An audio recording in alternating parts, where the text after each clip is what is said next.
Okay, welcome. Thank you so much to everyone for coming to my discussion today.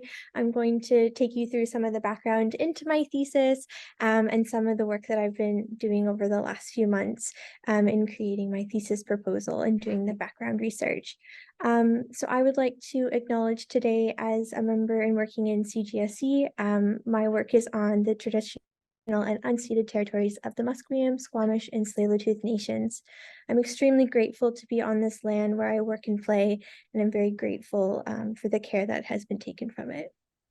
I also would like to extend my land acknowledgement to include Vancouver Island, as that is where my research will be done. And this includes the Coast Salish, Nuuchituth people, and Kwakawa people, excuse me.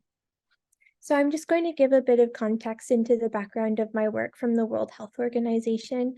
The terms that I'm going to talk about are a bit gendered, particularly in maternal mortality, maternal morbidity, and maternal mortality rate. These are gendered terms, and I acknowledge that not all pregnant people identify as female or mothers. However, in perinatal epidemiology, these are often the terms that are used, which is why I have them on my slides today. So in the world, there are unfortunately around 810 pregnancy deaths from complications each day. This is a really starking number. However, we know that contraception plays a key role in reducing pregnant person mortality rate. And the reason for this is because contraception, a key facet in it is, preventing pregnancy and, fertility rate. So if you have a lower fertility rate, you have a lower rate of pregnancy complications and lower parental death. So what does this look like in the Canadian context? So Canada's MMR is about 8 people per 100,000 live births. And while this number may seem small, it's important to recognize that this is still 8 lives lost and is worthy of our attention.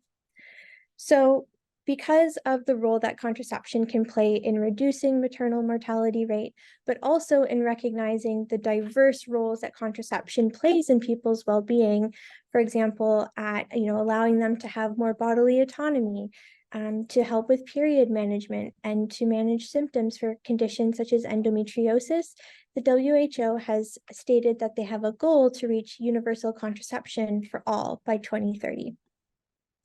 So specifically in Canada, there are over 180,000 unplanned pregnancies per year. And there are $320 million directly associated with this birth. That is a really starking number. And we know that contraception reduces about 60% of Canadian parental pregnancy deaths. However, many people are struggling to access contraception, which is a key potential fixture to these high unplanned pregnancy rates, particularly for youth. So those aged 20 to 29 account for 58% of the 180,000 that I just stated. 20% of BC youth, for example, are not accessing contraception. And it's believed that that statistic is an underrepresentation and that the number is actually a lot higher. But we know as well that those of marginalized populations and in rural areas are also struggling. So we know that contraception provides a lot of excellent resources to improve the health of communities, but people aren't getting it.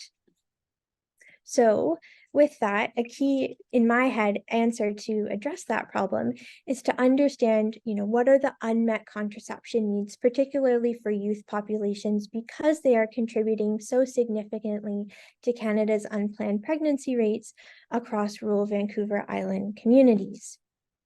So in doing the background work for my thesis, I was doing, those traditional preliminary literature searches, and I came across kind of 3 major themes of barriers to care that I've kind of talked about with respect to contraception in youth.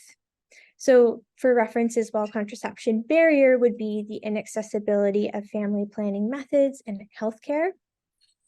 But I couldn't find a lot of synthesis of the literature of what was the overall themes that people were finding? What were the barriers that, we could pinpoint and work with communities to specifically address? So I've kind of taken it upon myself to do this literature review about understanding youth contraception barriers in high-income countries from 2013 to 2023. The reason for high-income countries specifically is, like I said, my research is centered on Vancouver Island. So I'm trying to think about the barriers that are most likely representative of the issues that youth in those communities experience. So with support from my supervisors and from a UBC librarian, I've started to do this scoping review used from references from the JBI Institute. So the first step is, developing a search strategy and searching relevant databases like Medline. And here are some sample search terms that I've included. So lots of terms around contraception, unmet need, barriers for youth examples.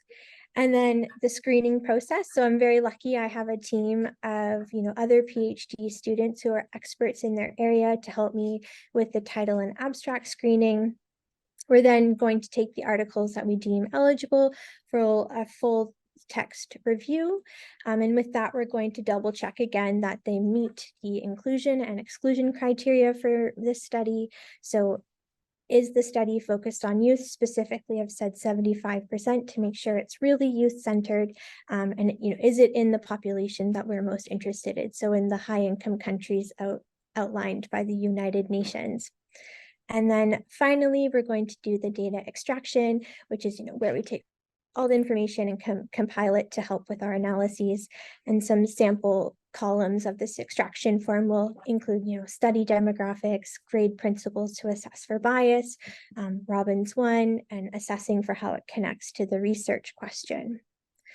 So this is my current process so far. So we've done the search, in mid-September, and there are about just over 1,700 articles that we're screening. And with that team of PhD students that I mentioned who have very kindly offered their support, we are currently reviewing all the titles and abstracts. We're hoping to finish that in a few weeks to then, go through our conflict management and then do full text screening.